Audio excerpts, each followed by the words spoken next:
it's Val here, and today I have a review on a new foundation that I found at the drugstore.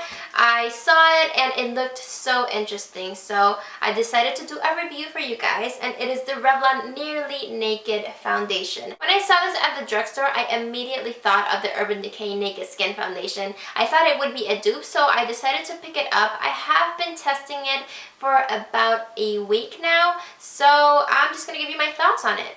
I don't really care much about the packaging because it doesn't really have a pump, so it's not really easy to dispense, and you do waste a lot of product if you don't know exactly how much you're going to be using.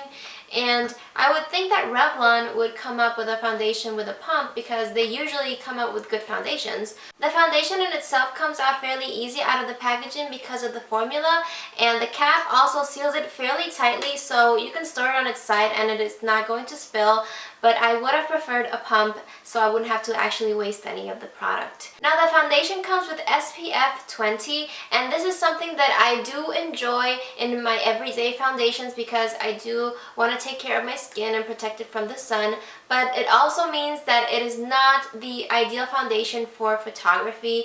I have taken pictures with it and it does make your skin look whiter, but I think that this can be corrected by all over bronzing or contouring. I don't think it's a big problem because the SPF is not enough so that your face will look like a ghost. So I actually quite enjoy the SPF 20, and it's really good for everyday use. The consistency of this foundation is actually really runny, so you do have to be careful when dispensing it in your hand so you don't end up wasting product, but it does feel very creamy and moisturizing on the skin. It doesn't feel oily whatsoever, and it actually doesn't settle into the fine lines, which I really do enjoy in a foundation. I do recommend moisturizing your skin well before using this foundation because, as I have found with my other Revlon foundations, they do tend to accentuate dry patches on the skin.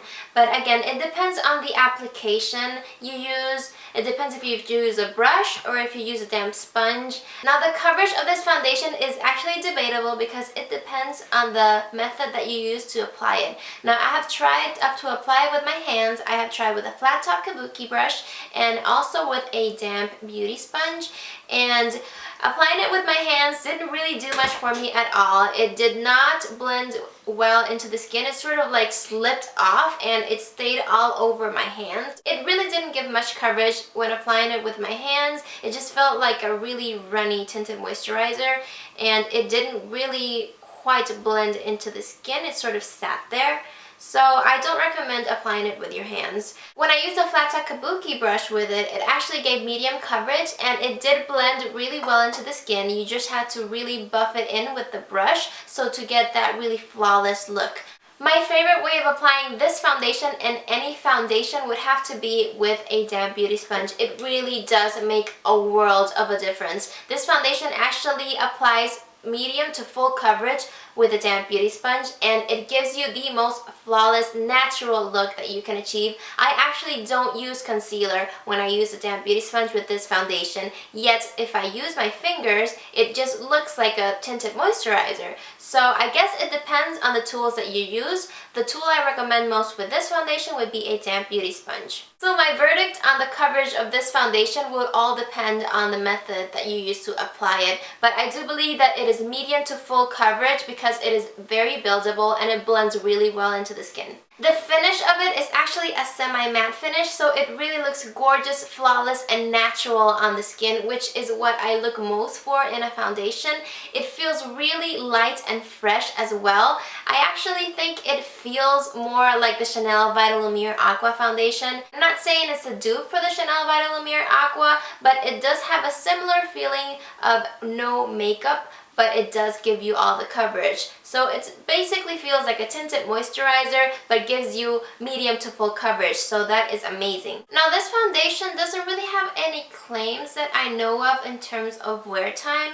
It's not like the Revlon Colorstay 24-hour. It doesn't really specify how much it lasts, but I would say that it lasts a good 10 hours on my face looking flawless. I actually use setting powder over it, the Rimmel Stay Matte powder, and I actually also use the e.l.f. Mist and Set. But The e.l.f. mist instead, I would say it's more of a refreshing spray, so it doesn't really, I don't think it makes a big huge difference in terms of how long my foundation lasts. I would like to specify that I have tested this foundation in a cold climate. I have no idea how it would perform in a warm climate. I basically lived in a warm climate for most of my life, and I know the problem of foundation melting off of the face because of the heat. So I can't really vouch for this foundation in terms of warm weather because I've never tried it in warm weather, but it has performed very, very well in a cold climate. I did pick the color 120 Vanilla